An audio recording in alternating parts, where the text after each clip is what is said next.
Well, good morning, church and guests, those who are online with us today, and old friends from other states and family members who are watching this morning. It means a lot to us that you're tuned in. Just real quick here, what do you think happens after you die? What do you think happens the first minute you're dead? What are your thoughts on death and dying today? You're like going, oh my goodness, here we go. I drink a lot of coffee. I've already had a spark drink this morning and 5 cups of coffee. I'm pretty buzzed right now. And my idea is that I'm going to drink a lot of coffee. That way one day when I die, I'll still be awake. You know, this is the third service. If you're a guest with us today, this is my third time to preach. I still got one more to go, 4 services to get us all through here on a Sunday morning. It's a lot of excitement, and I enjoy being awake and alert. However, there'd be one place I wouldn't want to be that way, and that's a place referred to as hell.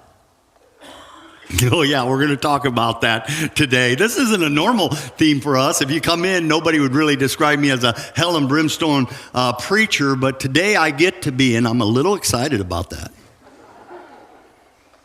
According to several websites, the last words of several atheists, unbelievers, it can be a little haunting when you think about who they are and what they represented. When Buddha died, it is recorded that he said, "I have not yet obtained my goal." And those were his last words. Thomas Paine, who is a well-known atheist from the 1700s, is listed as saying, "O Lord, help me. Christ, help me. I am on the edge of hell.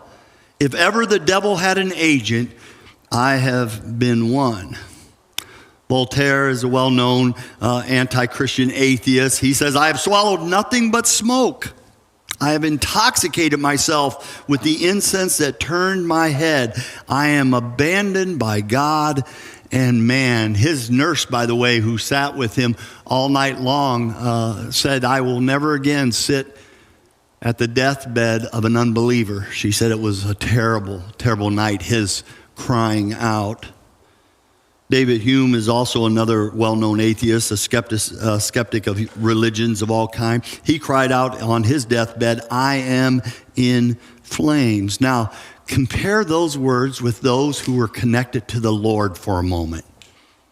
King David said, "Yea, though I walk through the valley of the shadow of death, I will fear no evil, for you are with me." Or the Apostle Paul, who said, "O death, where is thy sting? O grave, where is your victory?" Yeah, it wasn't there. He also would go on to say, "For me to live is Christ, and to die is gain." To die is gain? Who talks like that? No one around us. Only those who are rightly connected to God through Jesus. That's who talks like us. We're in a series that we've titled Contrast. We've been in it now through the month of February. We're using this to prepare our hearts for what's coming at Easter time. Jesus uses contrast. It happens in his life, in his personal life. It also happens in his stories. This is Jesus 2,000 years ago who's trying to reshape you and me today. With ancient words, ancient stories, but these contrasts are important because they put before us some options. Today is a story that you might know really well, but is there a chance that Jesus can use it one more time? Yeah, Jesus is about to point out, he's about to talk about death and the hereafter for a moment. He also often pointed out to not calculate where you spend eternity would be a colossal mistake. And so he begs you to come along with him. He's also teaching several Pharisees who are unbelievers. Pharisees had a theology that said that wealthy people were wealthy because they were so good in this world. And anyone who was poor, anyone who was really seriously poor or a beggar, that was God's curse on them for their bad behavior. Now, they would show mercy to beggars, but they always saw themselves as better because they had wealth and God must love them so much. And Jesus is constantly chiseling away at that kind of theology. Your place in eternity has nothing to do with your wealth, with your status, with your fame, nothing at all. So Jesus is about to tell a parable. Now, here's the big debate. Is it a parable or is it a true story? Sometimes when Jesus was about to tell a parable, he would introduce it as, I have a parable for you. And he doesn't do that in this story. In all of the parables that Jesus told, he never, ever uses a proper name except one time, and that's in today. And so there's people who believe that this may be more of a true story than just a parable. There are people out there who say, it doesn't matter, it's not important. I disagree. I think it is important. And I think there might be a little bit more truth to this story than just a narrative. We're in Luke chapter 16. Y'all buckled up? Here we go. We're going to walk through the passage completely. Verse 19. There was a rich man who was dressed in purple and fine linen. That means royalty, by the way. So you see him as very wealthy. He lived in luxury every day. At his gate, stop for a moment. That implies a large estate. Even in Jesus' day, he's got a gate out front. Was laid a beggar named Lazarus, covered with sores, and longing to eat what just fell from the rich man's table. Even dogs came and licked his sores. The word laid there would have been better translated dumped, by the way. Somebody brought him up and dumped him at the gate. Does the rich man know he's there? Of course he does. It's his gate. Is he ignoring the beggar? Of course he is. He's eating wonderfully. He's living in luxury every day. He's ignoring the man. And by the way, this idea of these poor dogs is meant to show you the miserable condition that Lazarus was in. This miserable, he is in such a weakened state, not only physically by the sores, but it just shows you how deep despair this man is in versus a rich man. Now, if you're looking for contrast, there's a big one right there. But that's not where Jesus wants you to focus. Verse 22, the time came when the beggar died. The angels carried him to Abraham's side. The rich man also died and was buried in hell, where he was in torment.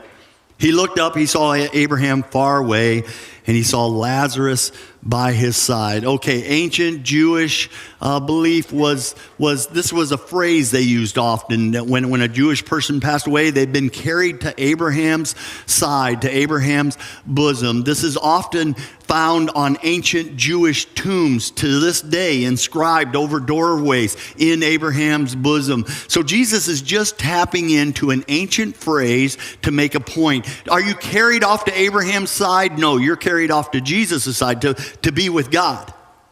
Not Abraham. He's not that major player, but it's just a phrase. And so Jesus is just utilizing that a little bit. Both these men died. Both are carried off to their eternal destination.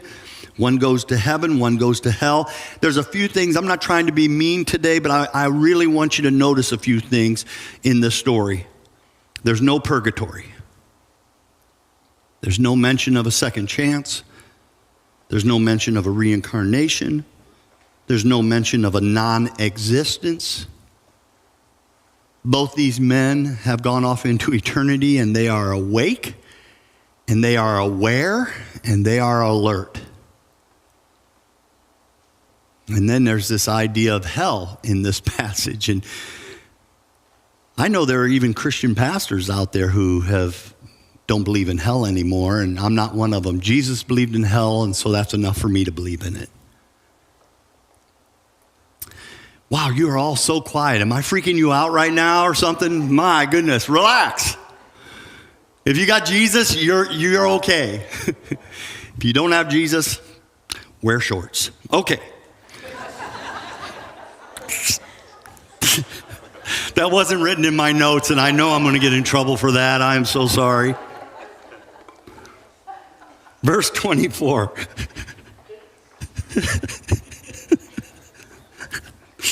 It's not about what makes other people laugh, Mike. It's about what makes me laugh, right? All right, here we go. Verse 24. So he called out to him, the rich man, Father Abraham, have pity on me. Send Lazarus to dip the tip of his finger in the water and cool my tongue because I am in agony in this fire. Really? Am I seeing this right? He still sees himself as better than the beggar. Make the beggar my servant. Go make him get some water and bring it. Do you see the attitude of someone who's even in hell? And then his thinking is still broken, by the way. You would think that when someone gets to hell, they will wake up to the... No, they're not. They're in so much agony. They're still broken in their thinking. And here's a man who thinks that just a drip of water will somehow, his need, his condition is not physical, it's spiritual, but he's still not sensing it right. And then I've always considered this to be the scariest verse in all of Scripture regarding hell. And there's some scary passages out there, but few are as scary as this one.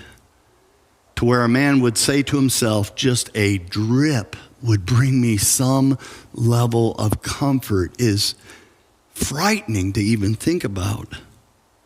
Yeah. But verse 25, but Abraham replied, son, remember that in your lifetime you received good things while Lazarus received bad things, and now he is comforted here and you are in agony. Verse 25, and besides all this, between us and you a great chasm has been fixed, so that those who want to go from here to you cannot, nor can anyone cross over from there to us. All right, it's locked in. Once you breathe your last, it's permanent, it's locked in, and nothing can change it. When your body dies, it's put in a grave, it decomposes. I understand that. That's the normal order of things. My belief, though, is that your soul, that which is really you, the most important part, goes off to be with Jesus. There's a lot of people who teach and believe in soul sleep. I don't believe in that, but if you do, that's fine. This isn't a point of eternity for either of us, but if you're looking for my view on that, I don't believe in soul sleep. I believe that the minute you die, you're carried off immediately. To be absent from the body is to be present with the Lord, Scripture says. When Jesus was transfigured, right there was Moses and Elijah. They weren't tucked away in soul sleep. They were right there at that moment. When he told the thief on the cross, today you will be with me. I think he was speaking language that when the thief died, he was expecting in a few minutes he was going to be with Jesus. And there's several other passages. But it's not a point of argument for me or for you. It's just that if you're connected to Jesus, you don't have to worry about this. You wake up in an amazing place. If you're not connected to Jesus, you wake up to the worst nightmare you have ever had in your life.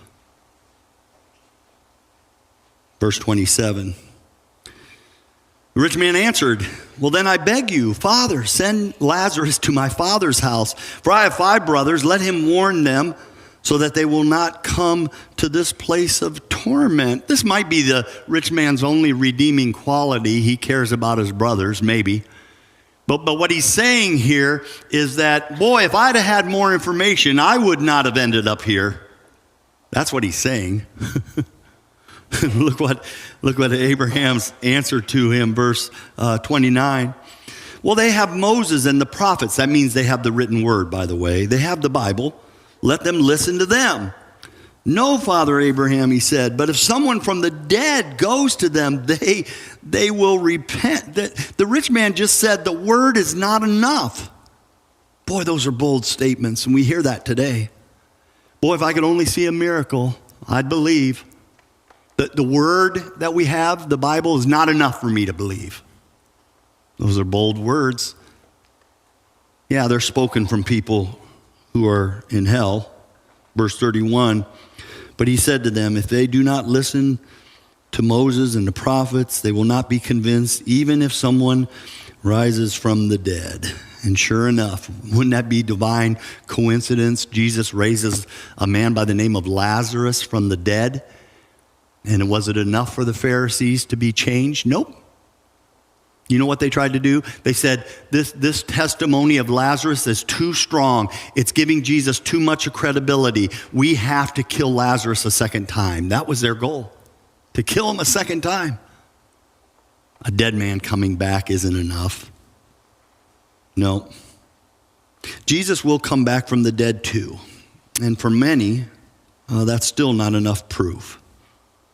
Jesus' words in that last verse couldn't have been more true. Okay, so you've just sat at the feet of the master storyteller and you've just heard maybe a familiar passage, but one of the all-time great flip-flop stories, a story that's filled with reversals. Only Jesus could weave a story like that 2,000 years ago, you and I'd be sitting here going, oh my gosh. It's filled with contrast, one right after another. But there's the flip-flops that get your attention. A poor beggar becomes rich. A rich man becomes the beggar. Did you see it? A rich man has food, the poor man is starving, and then suddenly the poor man is filled, and the rich man can't even beg a drip of water. There's a rich man who is a somebody and a poor man who is a nobody, and suddenly the poor man becomes a somebody, and the rich man becomes a nobody. There is a rich man surrounded by dignitaries and a poor man surrounded by dogs. And suddenly it's the poor man who's surrounded by dignitaries and the rich man is surrounded by the worst of dogs. In our world, this rich man would have been known by one name and the beggar would have been nameless. But in eternity, we all know the name Lazarus, and it's the rich man who has no name. Man, Jesus lays that out so beautifully. But now stop for a moment. While you're marveling at the amazing story, this is meant to change you and I. This is meant to give us a different perspective, a different goal in this world. Years ago, I was watching a PBS special of world religions, and some of you have heard this before, but we got new people with us now. I was watching, it was a 2-hour special on world religions, and they covered Hinduism and Islam and Buddhism, and they covered Judaism, and then they finally got to Christianity. But in every case, they had the same format. They started with the founder of that religion, and then they talked about some of his writings, and then they showed places where people worshiped in that religion and worshiped even the founder sometimes. And then they would always end at the tomb of the founder. And after religion after religion after religion, time after time after time, I found myself sitting there going, they all know he's still in there. He's still in there. Until they got to Christianity and they talked about Jesus as the founder of our religion, and they talked about the scriptures, and they showed churches and cathedrals all over this world and people like yourself in worship, and then they finally got to the tomb of Jesus, and guess what? It was empty. It's empty. Out of all the world religions, you worship the only religious founder who beat death and came back. And it's well documented, and the evidence is overwhelming. And I made up my mind that day that, you know what, if I'm going to have a religion in my life, I'm going to believe in the dude who can beat death. It wasn't any deeper theological view back then, just beat death, that's me. That's what I want.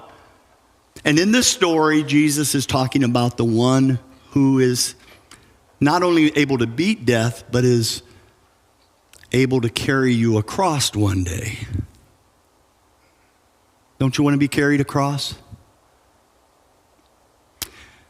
I was a little guy, and we'd go to the cousin's house, and we'd play late into the night, and outside running around. And by the time we hit the car to drive home, I was pretty worn out, and most times I'd fall asleep in the car on the ride home. And then my dad would pick me up and carry me into the bed. Most nights, I didn't even wake up. Most times, I'd just wake up the next morning going, how did I get here? And my dad had carried me over. I'm pretty confident I remember the last time it happened. Because I wasn't really asleep. I was just acting like I was sleeping. And when we pulled in the driveway, my mom's like, oh, Ronnie fell asleep again. And she looked at my dad and said, carry him in careful, don't wake him. And I was awake, but I kept my eyes closed. And when my dad picked me up, he grunted a little bit because I was getting that big. I was 21 or something like that.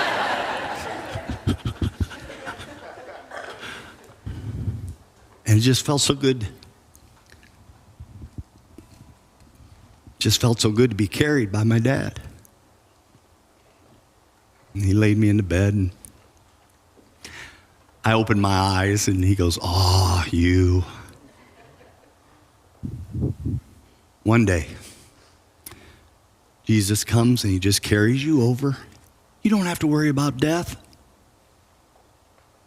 You'll take your last breath, and the very next moment you'll take a celestial breath, and you'll find Jesus. He goes, I go and prepare a place for you. And if I'm going to prepare a place for you, you know that I'm coming back for you, that where I am, you may be also. And you know the way to where I'm going, he said. Listen, the contrast here today is real easy. It's not a hard one, but it's a powerful one. There is a rich man who had everything he needed in life and still found himself in hell. And there's a poor man who had nothing and found himself carried into the glory of the Lord and into his presence. One was wise with his preparation for end times. The other one was not wise with his decision making.